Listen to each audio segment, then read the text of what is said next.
Hi everyone, short lecture here on psychoanalytic theory. Key figure in psychoanalytic theory, let me advance the slide, obviously is Sigmund Freud. Secondary figures were Alfred Adler and Carl Jung, who were both students of Freud, although we're not going to necessarily talk about them an awful lot in this video because they went on to develop some theories of their own. Freud is significant, uh, consequently, because his work really was fairly broad, in that he developed theories of personality and psychotherapy, and it's rare and infrequent for someone to have done both. Freud worked in Victorian Vienna. He um, he was Jewish by birth, which meant his career options were limited because of his religion, and he settled on medicine. By all accounts, he was extraordinarily successful. I believe, graduated somewhere around the age of 26, and by 30 was a lecturer at a university, which is a remarkable time frame. He worked in Vienna for much of his life. He would have fled Austria when the Nazis invaded in the 1930s, and he died, I believe, in 1939 in London. But he was remarkably productive from a scholarship standpoint throughout much of his life, and that was true even late in his life, when he had cancer of the jaw and was probably in chronic pain. The Victorian idea or the fact that he was working in Victorian Vienna is significant, because this was a time when the idea of sexuality was pretty repressed. Um, his Freud's mother, as a child, the historical records tell us that she was very beautiful and very doting, very loving. His father, on the other hand, was sort of a strict authoritarian, and it's these ideas. So the sort of the nature of his parents, and then the nature of Victorian Vienna, that probably influenced his emphasis on sexuality, and this sort of repressed sexuality, and this idea that our behavior is about managing sexual impulses and things like that. Nevertheless, although some of his ideas have been, I won't say discredited, but sort of supplanted by other ideas, the ideas of psychoanalysis have persisted pretty significantly. So I'll highlight those for you as we move along.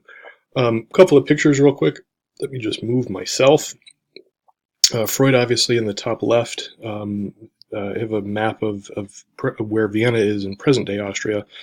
On the bottom there, Freud's office sort of in the middle, and then Alfred Adler and Carl Jung are off to the right-hand side. If you ever make it to Vienna, it's a remarkable city, and Freud's apartment is now a museum. So you can see his office, you can see where he worked and lived, and it's a pretty interesting place. It's worth going. I think it's free to get in, or just a couple of euros. But it's sort of interesting to see where the birth of psychotherapy happened, and it's if you're ever there, it's worth the hour or so it would take to go through it. So let's talk about Freud's view of human nature, and let me just move myself again so that you can see all the words on the screen here. So for Freud, behavior was essentially determined by these irrational forces. They would have been these unconscious motivations and biological drives. The first 6 years of life were critical for Freud. This is when this is what sort of determined your repertoire of behavior.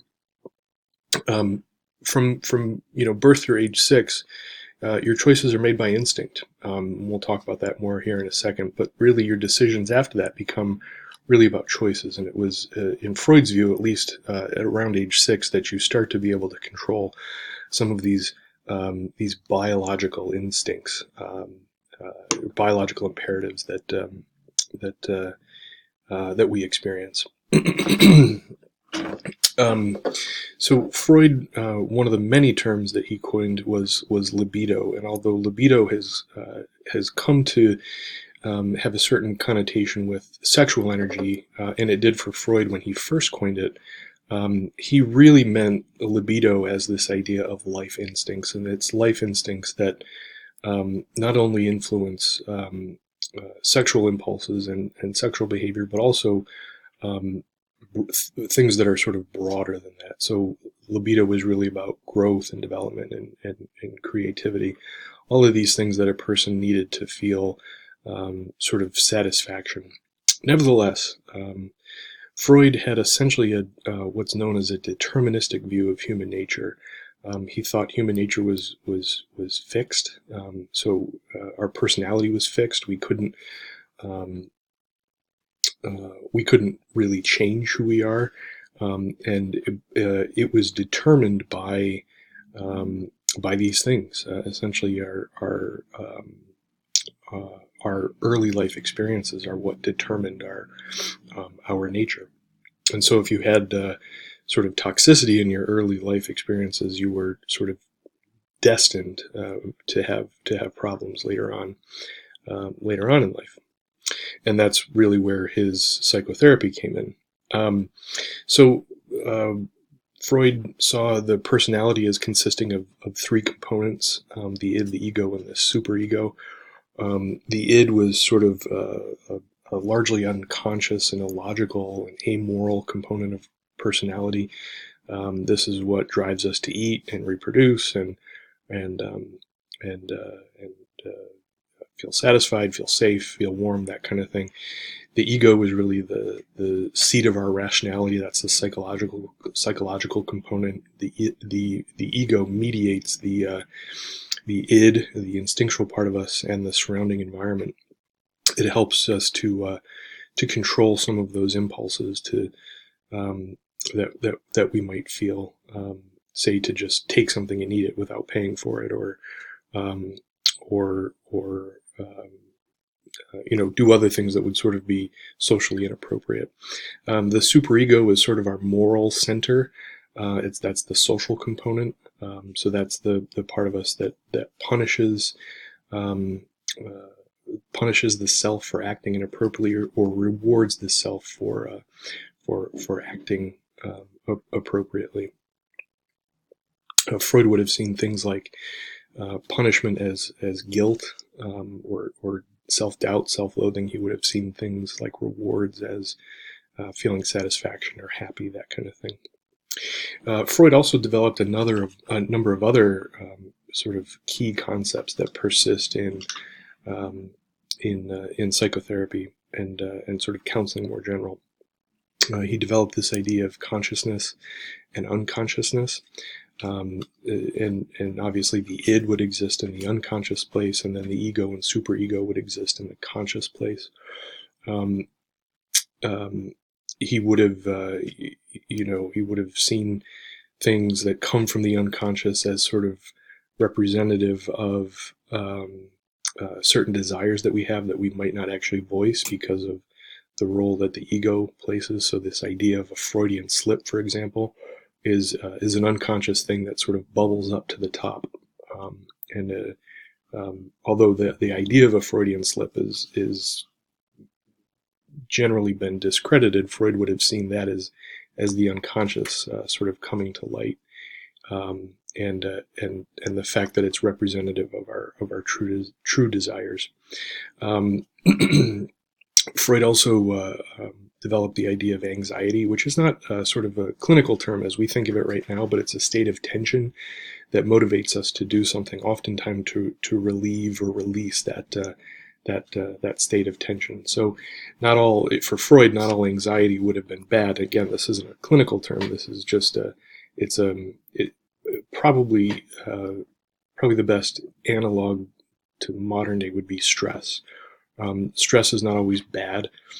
Stress motivates us to do things, and oftentimes it's in service of relieving or reducing that stress.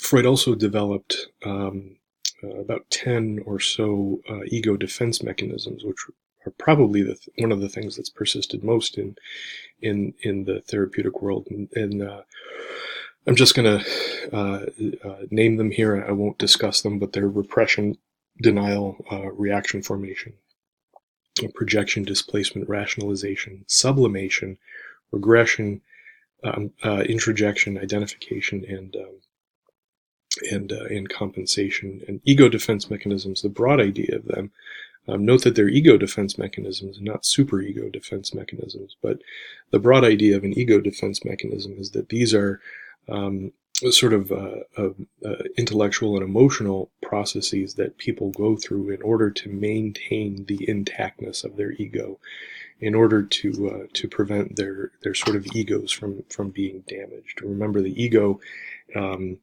it's not the sense that we use it today to mean, a person who's sort of full of themselves, but this is the psychological component. This is the part of us, the rational part, that mediates the id and the surrounding environment. So Freud developed a number of, let me next talk about his psychosexual stages of development. And so he termed them the oral, anal, phallic, latent, and then genital stages of development. The oral stage, which was really the first year of life, was all about survival. It was always about maximizing pleasure and avoiding pain and discomfort. So in the oral stage, an infant is essentially an id, right? All that they do is cry, sleep, or smile, right? They cry when something's wrong, when they need something.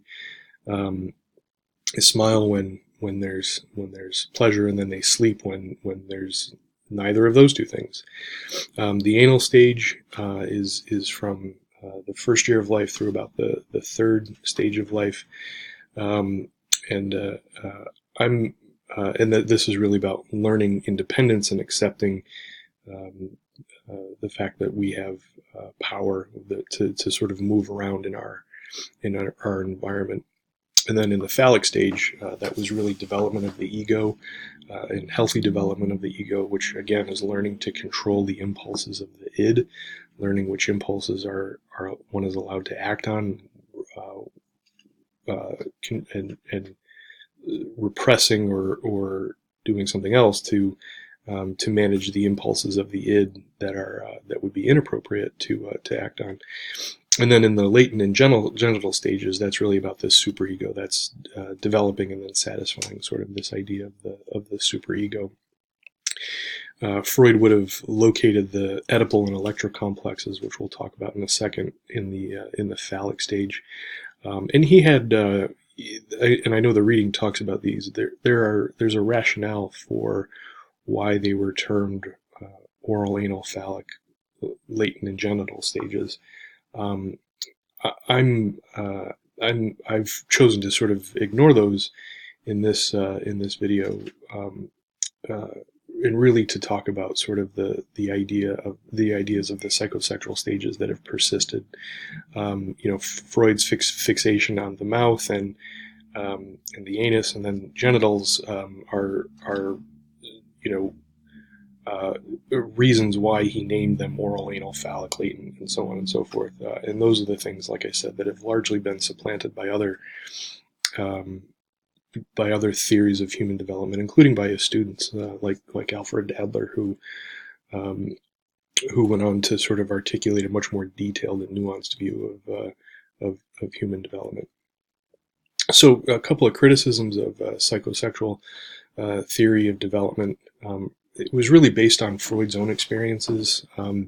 Again, his mother was apparently very beautiful and very loving, very doting, and that really was sort of the genesis of the Oedipal complex. His father was authoritarian and controlling, and probably a harsh man. So that fits very well into the idea of what the Oedipal complex is. There was also this this emphasis on sexual energy and controlling sexual impulses, and that probably is a reflection of the sort of nature of the Victorian phase or time period in history when this idea of sexuality was stigmatized and repressed pretty generally.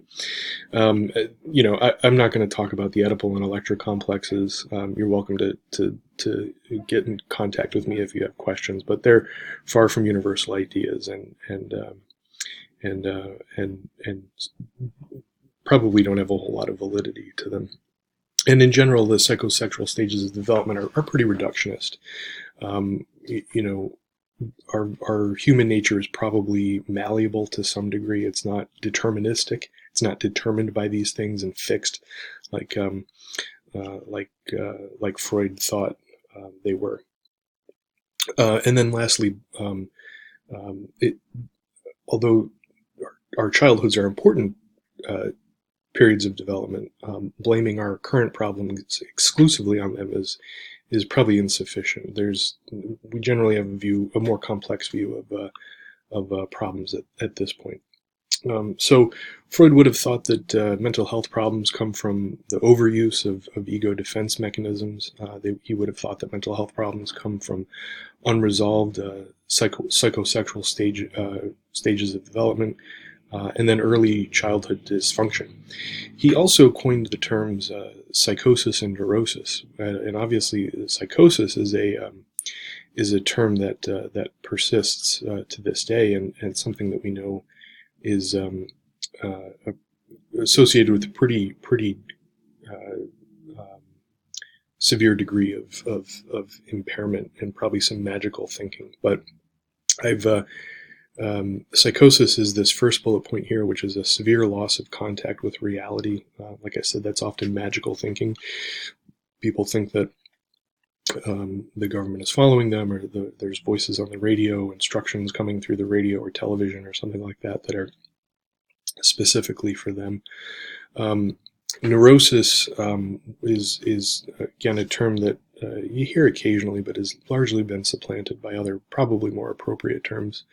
But for Freud, neurosis was impaired day-to-day functioning with a fairly high degree of subjective distress that probably included some of the anxiety that he thought motivated us to do things. So that was that anxiety that sort of got overwhelming and caused people to freeze as opposed to do something to relieve that state of tension. So just a couple of concluding slides here. Why do Freud's ideas persist? Well, he introduced the idea of developmental stages, and that was the foundation of a work for a lot of other people, including his students like Adler and Jung, like I've mentioned. He also suggested to us that early life experiences are formative and they are important, and we should.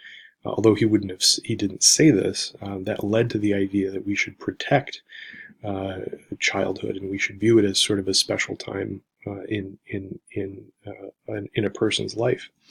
So he contributed to the formation of those ideas. His idea of transference and countertransference and ego defense are part of sort of the landscape of therapy and counseling. So transference is this idea that clients or patients impose some of their problems. They view the therapist as sort of the source of those problems, and oftentimes the therapist takes the place of a client's parent or partner, or sibling or something like that. Countertransference is simply the opposite. It's where we start to confuse. It's where a clinician starts to confuse the client for some of the own, or his or her own problems in his life. And transference and countertransference are pretty natural clinical phenomena, that things that we should anticipate and expect, and things that we can work through either with a client or with a supervisor. He made some other contributions to sort of modern clinical intervention. This idea of resistance, this idea that unfinished business can still be worked through, it can still be dealt with, and again, this idea of transference, and then the overuse of ego defense mechanisms. And again, like I've said, his ego defense mechanisms have sort of persisted in the way we think about human behavior even today. He also sort of positioned the counselor as sort of a kind, gentle, accessible person. He really developed the idea of a therapeutic alliance, and we owe the way we act as clinicians, as counselors, to Freud's work. So despite the fact that much of his work has been I won't say discredited, but like I said, supplanted by other ideas, things that are a little bit more complex, a little bit more nuanced. His legacy to the counseling world is significant, and we owe him a tremendous debt of gratitude. This is a quote from Freud that it just has always sort of tickled me, so we'll conclude with it. My life has been aimed at only one goal: to infer or guess how the mental apparatus is constructed and what forces interplay in it. And despite the fact that Freud would have been working in a time, before computers and before the printed word, well, not before the printed word, but before the widespread adoption of easily printed and distributed materials, he did quite a bit to sort of realize his goal, and I think we see evidence of that in the way his ideas have persisted in mental health training and the delivery of mental health services. So I'll end there. Thanks for watching. As always, if you have any questions, feel free to get in touch with me. Thanks.